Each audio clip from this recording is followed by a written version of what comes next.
Jessore collector park অবশেষে খুলে দেওয়া হলো, অনেক সুন্দর। তো আমিও চলে আসলাম ঘুরতে, অনেক লোক আসতেছে দেখুন, এই দেখুন আমি ঘুরতেছি,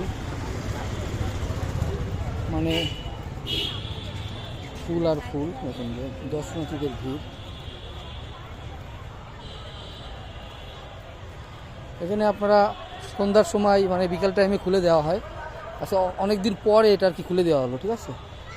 এতদিন এটা বন্ধ ছিল, এই যে ফুল দিয়ে চারপাশ দেখুন যে কীভাবে কী করছে আর কি।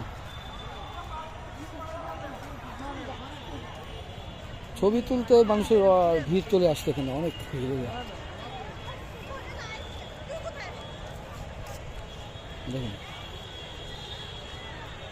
প্রচুর লোক, এই যে সেলফি তুলতেছে মানুষ, ঘুরতেছে, দেখতেছে।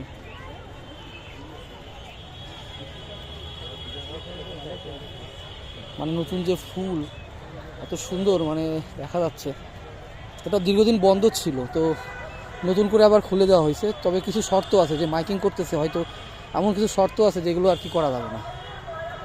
এই যে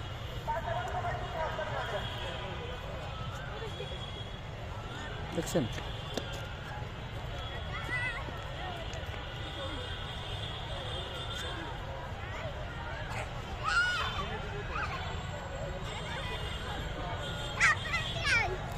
এখানে যে ঝর্ণাটা আছে, ঝর্ণাটা বন্ধ আছে।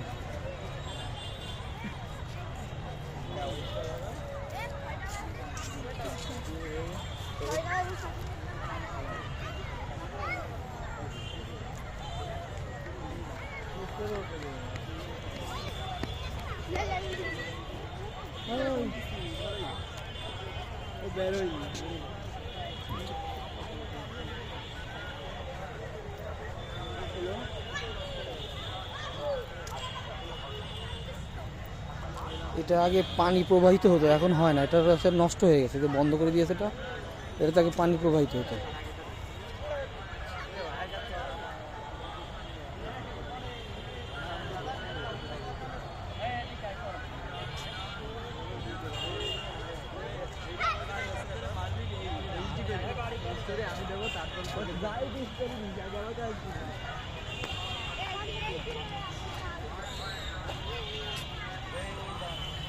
নতুন করে ফুল গাছ লাগানো হয়েছে, আসলে মৌসুমের ফুল এইগুলো, শীতের ফুল যেগুলো দেখতে পাচ্ছেন, যে শীতের ফুল, হ্যাঁ অনেক সুন্দর করে ফুটেছে এগুলো দেখুন।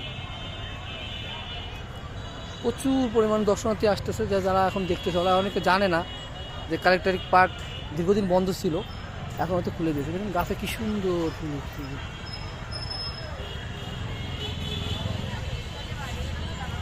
অনেক সুন্দর দেখা যাচ্ছে।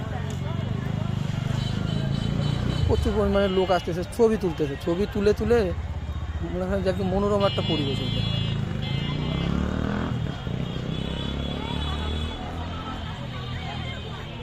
এগুলো হচ্ছে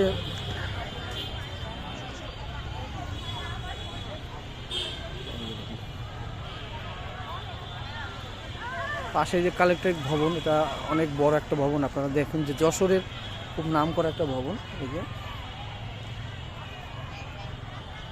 প্রচুর পরিমাণ, মানে আমি এক জায়গায় যাচ্ছিলাম, হঠাৎ করে খেয়াল করলাম যে প্রচুর লোক, তার মানে হচ্ছে যে এখানে হয়তো উন্মুক্ত করে দিয়েছে। হ্যাঁ,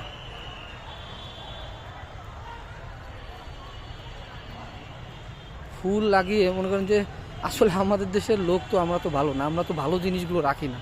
এই যে ফুলগুলো দেখুন যে ফুটে আছে, এগুলো করবে কি, যে যখনই সুযোগ পাবে মানুষ ছিঁড়ে ফেলবে, কিন্তু এগুলো তো ছিঁড়লেই তো এগুলো ঠিক না। এই যে একজন ড্রোন উড়ছে, দেখুন ড্রোন দিয়ে ভিডিও করতেছে, এই যে দেখছেন, ওই যে ড্রোন দিয়ে ভিডিও করতেছে একজন। প্রচুর লোক, এই যে দেখুন যে কত লোক, এই যে শুধু মোবাইল দিয়ে ভিডিও করতেছে। এই যে এক ভদ্রলোক ভিডিও করতেছে।